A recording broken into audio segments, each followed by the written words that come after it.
Chimichurri, perfect marinade for steaks, salads, anything you want. Super easy, and I'll show you how to make it.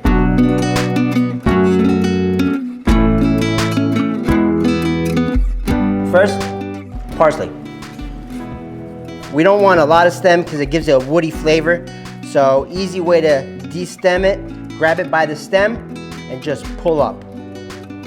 You get most of the stem on the bottom. You might get a little bit of stem, like these baby stems. That's fine, it's okay, it'll add texture. This marinade is all about texture.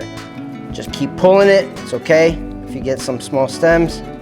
Now the fun part.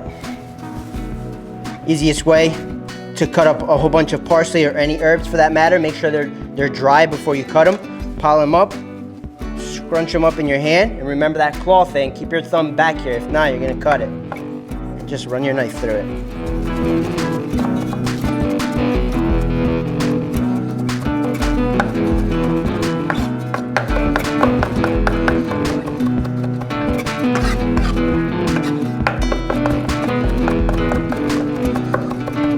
Make sure it's very, very small, all even, get all those little stems.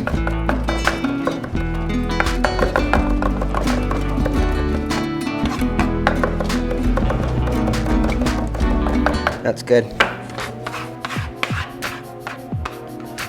Just throw it in your bowl. Yeah. Next, garlic, which is basically the main ingredient. Just make sure take the little ends off of this garlic. Now, if you're in a pinch, I guess you can buy the minced garlic, but it's not the same. There's nothing like fresh garlic. The minced garlic has been in there for a while. It's been in the oil. It kind of loses its potency. So fresh garlic is the way to go. All right, we want to get this a little bit smaller. You don't want to get a big bite of garlic. You might.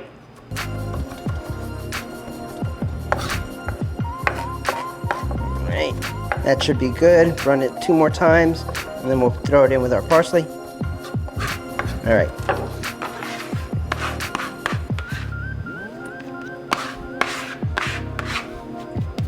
Next, red bell pepper. Now, we don't need all this bell pepper, so I'm just gonna take just probably a quarter of it. Take our garbage bowl. Take the seeds out. Make sure you take the stem out of it. I'll show you how to take it out with a knife better, but if you can take it out with your hands, great. Let's clean our board a little bit. All right, and then you could just run your knife right in there. And you can pull that out. And then this, we're also gonna cut very, very small. When you cut a pepper, don't cut on the outside. The outside tends to be a little waxy, a little slippery. It might make your knife slip. So cut on the inside of the pepper.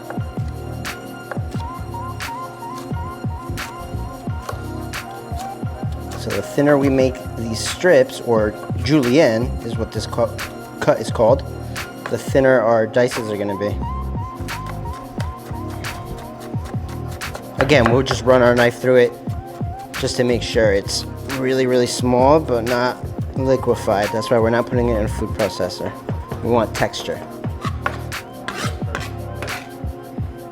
You'll start noticing that it'll start getting a lot more liquidy on you. That's a good sign that you're getting pretty close to. Add that to the mix.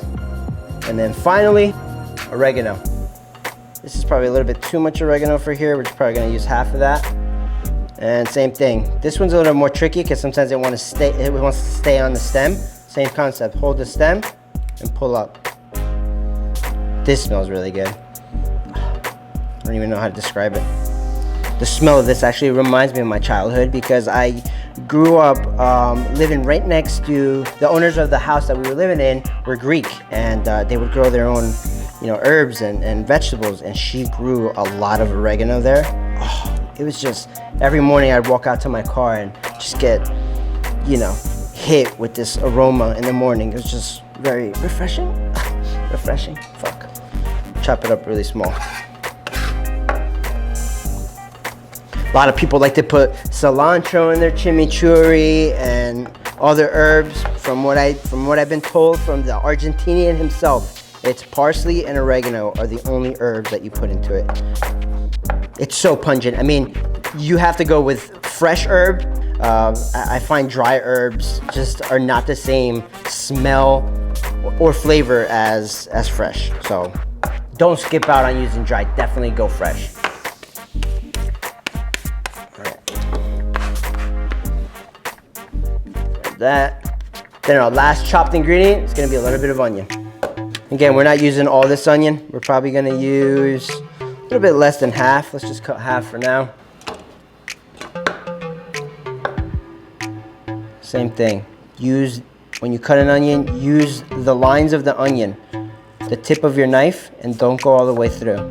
Just go nice and slow.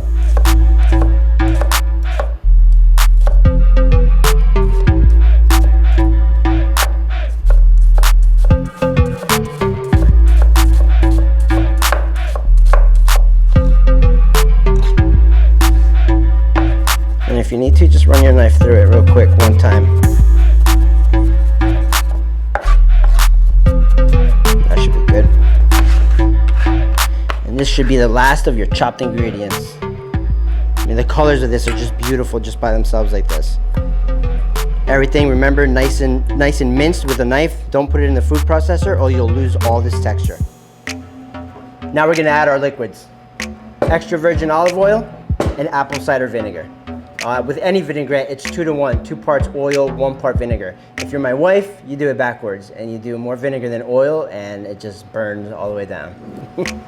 Add a little salt and pepper. This is actually a little secret spice that we make. Mix her up. This needs a little bit more liquid.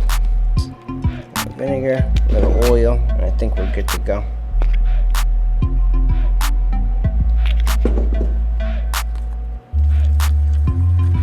Now you could eat this right away, or you could let it sit. If you let it sit for a day or two, it tastes so much better if you leave it one day. You want to give the garlic time to do its thing. But it'll taste delicious now. All right, this guy's good to go. Let's taste test it. Put this guy in a bowl real quick. Good old chippy chip. All right, so this is about what you want to look for. A little wetness, but still lots of chunk here, lots of nice texture in here. You want it to hold on onto the chip. Nice. You get that nice little spice from the garlic, that freshness from the oregano, and then the acidity. It just all balances out. It's so delicious. You gotta try it. You gotta get this on your steak. You gotta put this on all your meats. Summertime is coming. Get it on your grill. Good. All right, guys, if you like this recipe, it's gonna be on the comments below. If you like this video, hit like, subscribe, comment, let us know what you want us to make. Until next time, peace.